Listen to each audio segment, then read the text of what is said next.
अवां सां ख़बर शेयर कंदासीं। हिंगोरजा खां 13 वरियनि जी नीगरी सां 3 जवाबदारनि जी मुबैना लॼा लुट थी आहे। अवां सां ख़बर शेयर कयूं पिया। ब्रेकिंग न्यूज़ आहे। नीगरी जे वाल जी फरियाद ते 3 जवाबदारनि ख़िलाफ़ NC दाख़िल कई वई आहे। पुलिस 2 जवाबदारनि खे गिरफ़्तार करे लॉकअप करे छॾियो आहे। मुतासिर नीगरी जो चवणु आहे त ज़ालिमनि ज़ुल्म कयो आहे, इंसाफ़ कयो वञे। अवां सां ख़बर शेयर कयूं पिया। ब्रेकिंग न्यूज़ आहे। हिंगोरजा मां 13 वरियनि जी नीगरी सां 3 जवाबदारनि मुबैना ज़्यादती कई आहे।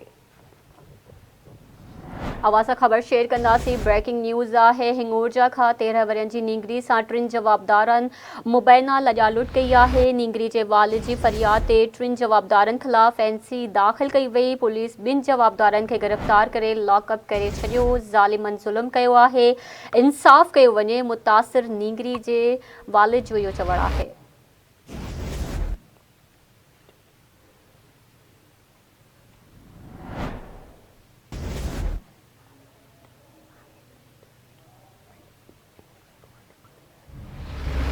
तफ़सील मालूम कंदासीं सिकंदर तुनियो खां। सिकंदर अपडेट कजो।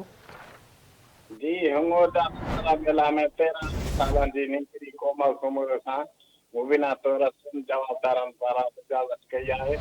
नीगरी वाद महबूब कुमुर जे हिंगोरजा थाणे ते 3 जवाबदार शेर मोहम्मद उर्फ शेरू, याकूब बिरुज ऐं 1 नामज़द ख़िलाफ़ रिपोर्ट दर्ज कराई आहे। पुलिस कार्रवाई करे 3 जवाबदारनि खे गिरफ़्तार करे लॉकअप करे छॾियो आहे। 1 जवाबदार फरार थी वियो आहे। नीगरी कोमल जो चवणु आहे त मूंसां ज़ालिमनि वॾो ज़ुल्म थियो आहे, मूंसां इंसाफ़ कयो वञे। असांजे न्याणे सां ज़ुल्म थियो आहे, जवाबदारनि जे ख़िलाफ़ केस दाख़िल करे असां सां इंसाफ़ कयो वञे। मुतासिर नीगरी जी अमर बिल्किस सूमर जो चवणु आहे। नीगरी कोमल सूमर जे 2 जवाबदारनि खे गिरफ़्तार कयो आहे। जहिड़े वक़्तु फरियादी अचनि त उन्हनि जो केस दाख़िल कयो वियो। हिते हिंगोरजा जो मुश्ताक जदो चवणु आहे। जी बानी अवां जी।